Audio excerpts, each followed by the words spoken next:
Hi guys, welcome back. This is just going to be a quick review of some of the e.l.f. brushes that I picked up a few weeks ago. Well, I ordered online and they got sent to me.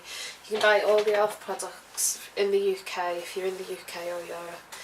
I think it's Europe. If you go to eyeshadow.co.uk, you can check out all the products and the new, I think it's Studio line. So the first one I want to talk about is this. All of these brushes are supposed to be made of antibacterial synthetic bristles, so this makes them good if you're sort of against using animal hair brushes, and also the fact that they're antibacterial is a massive bonus because bacteria build up in products is what causes them to go off at the end of the day, and bacteria build up on your skin is what causes blemishes, spots, imperfections, so bacteria and skin are a no-no. So first of all, e.l.f. Complexion Brush. This is a really soft brush. That's the first thing that sort of strikes you about this one.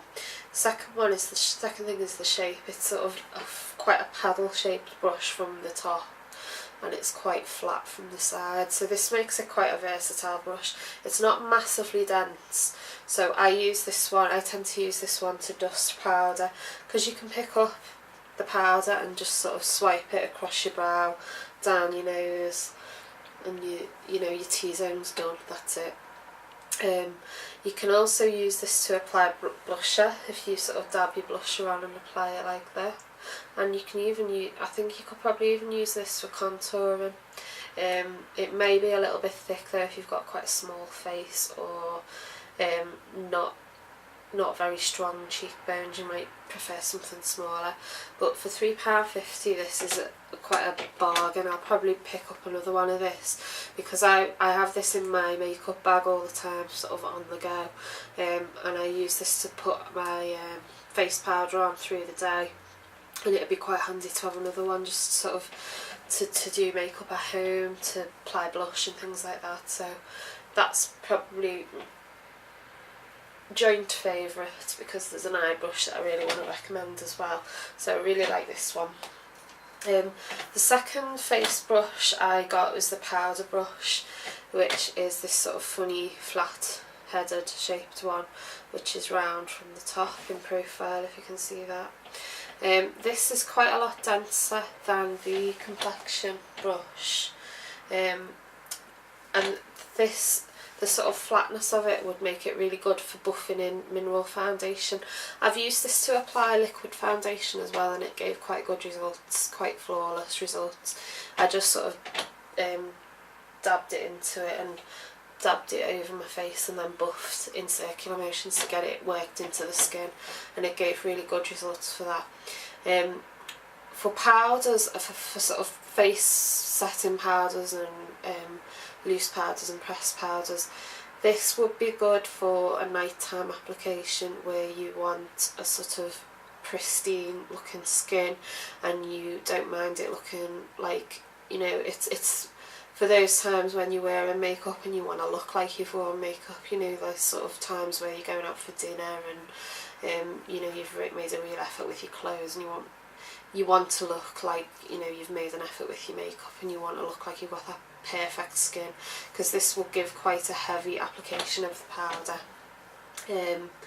which is not necessarily a bad thing, but some people might find that too heavy for the daytime. So quite a versatile brush, like I say, not bad for £3.50, well worth sort of checking out for yourself, and you know, seeing what other people think as well on YouTube, because it's always good to get more than one opinion before you buy something.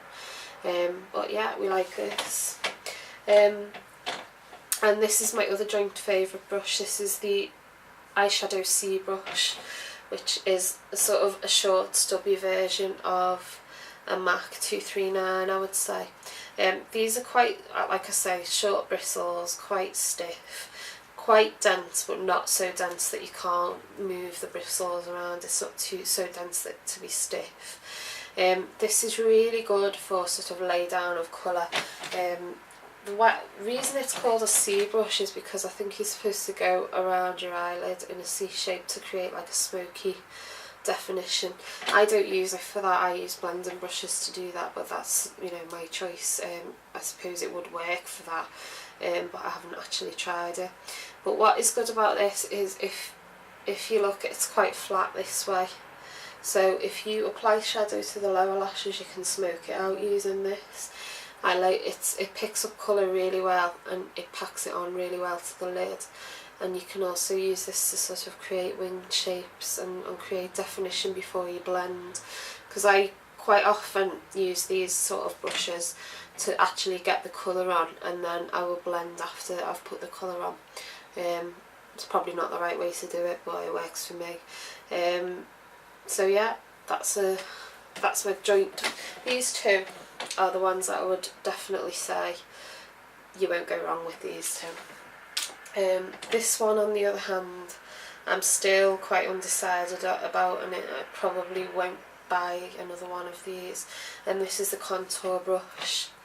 Now, unlike the Eyeshadow C Brush, I found that this didn't pick up product very well, and also the bristles are a little bit, I thought this would be quite a good sort of blending brush, but it's too compact for that.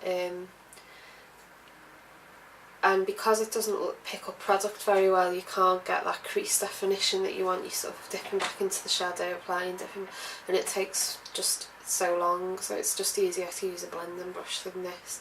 The only use I can think of for this really is maybe to apply colour like there in the inner corner, and if you have, like, say, because it's stiff, it would blend.